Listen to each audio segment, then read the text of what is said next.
National Hurricane Center's got some new tools they're going to be working with for better forecasting this year's hurricane season. Every year in recent years, National Hurricane Center has found new technology, new ways to bring better forecasting to you.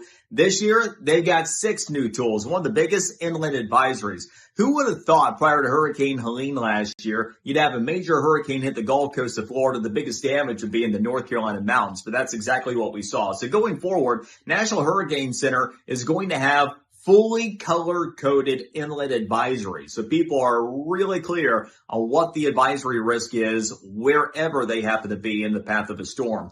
Another big change is coming down. If you've looked at the Hurricane Center map in recent years, you'll see where they are projecting like a couple of days out in advance where they think cyclones will be. Well, they've been doing that 48 hours in advance. They're now going to be doing that 72 hours in advance. Same deal with hurricane force winds. They used to project those out 48 hours in advance. They're taking that out 72 hours in advance. They're also adding rip tide risk to all of their forecast advisories. They'll point out a lot of times you'll have hurricanes that are on the Gulf Coast of Florida that'll impact the northeastern United States from a rip tide perspective. And then they're going to take a look at Hawaii and adding some additional advisories for Hawaii.